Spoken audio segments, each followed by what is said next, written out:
किथे थिया मुडी को जाना कहड़ा परी ओ नैन भरजीनी उठ पलटिया पारू करे आशिक बेचारो पंहिंजे महबूब जे लाइ रुलंदे रुलंदे अहिड़े मुल्क मां वञी निकितो जिते किथे ख़बर न का पयसि त केॾां लहे थो केॾां उभरे थो ऐं केॾां वञी रहियो आहियां सिर्फ़ महबूब जी तलाश में वञी रहियो आहियां उके बर में भी पुकारण लॻो ओ मुंहिंजा सुहिणा आऊं किथे आहियां तूं किथे आहीं मूंखे इहा त का ख़बर न रही आहे ओ हे मिठा मोर जानी किथे था गुज़ारो ओ मिठा मोर जानी किथे था गुज़ारो ॾेई सूर सुहिणा ॾेई सूर सुहिणा ॾेई सूर सुहिणा ही मुस्तफ़ा न मारियो मिठा मोर जानी किथे था गुज़ारो ओ मिठा मोर जानी किथे था गुज़ारो ॾेई सूर सुहिणा ॾेई सूर सुहिणा ही मुस्तफ़ा न मारियो मिठा मोर किथे था गुज़ारो ओ मिठा मोर जानी किथे था गुज़ारो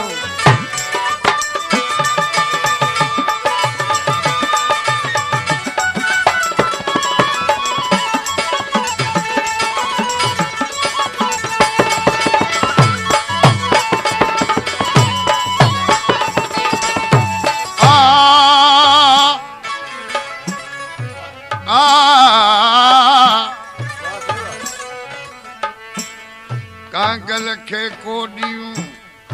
पो बधा पेरन में कांगल खे कोडियूं कांगल खे कोडी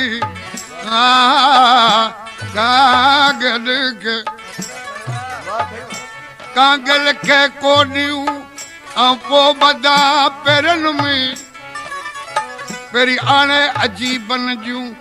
ॿुधाई दम ॿोलियूं ओठा कन थियूं टोलियूं सोका में कांगल यार जूं बेचारो आसिम अर्ज़ पैगाम मोकिले पर महबूबन जे पारां को जवाब न मिलियो ओ ए न पुरज़ो पारांबो अजीबन हलायो ओ न पुरज़ो पारांबो अजीबन खां आयो आयो न पुरज़ो पारांबो अजीबन खां आयो ए न कांग न का सद हबीबन हलायो न कांग न का सद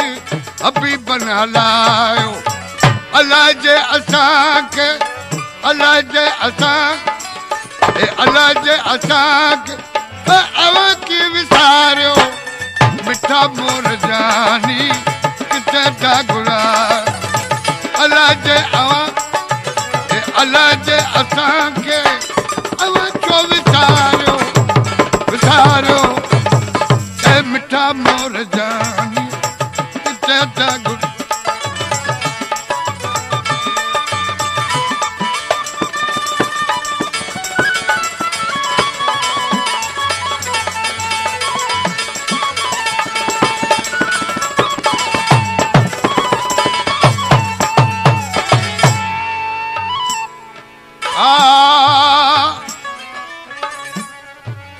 बेचारो अर्ज करण लॻो मुंहिंजा साईं मूंखे रुलंदे रुलंदे केतिरियूं रातियूं सिज उभरी विया आहिनि ऐं न किथे वेठो आहियां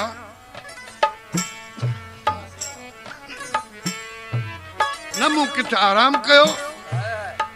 न मूं किथे ताम खाधो मुंहिंजा साईं न मूं पाणी पीतो अथमि ईअं तुंहिंजे कान रुली रहियो आहियां अखियुनि खे उजागो अंदर इंतज़ारियूं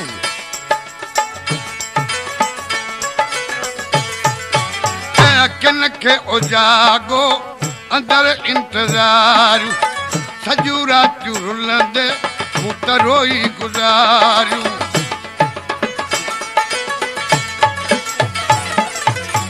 सॼियूं रातियूं रुलंदे मूं त रोई गुज़ारियूं वजाए वाटनि ते वजाए वाटनि मूं अटूं सिज उबारियो उबारियो मिठा मोर जानी किथे था गुल वजाए वाटनि ते वजाए वाटनि ते मूं अटूं सिज उबारियो उबारियो उबार मिठा मोर जानी किथे था गुज़ारियो मिठा मोर जानी किथे था गुज़ारियो ओ नई सूरत हीणा ही मुसवन मारियो मिठा मोर जानी किथे था गुज़ारियो मिठा मोर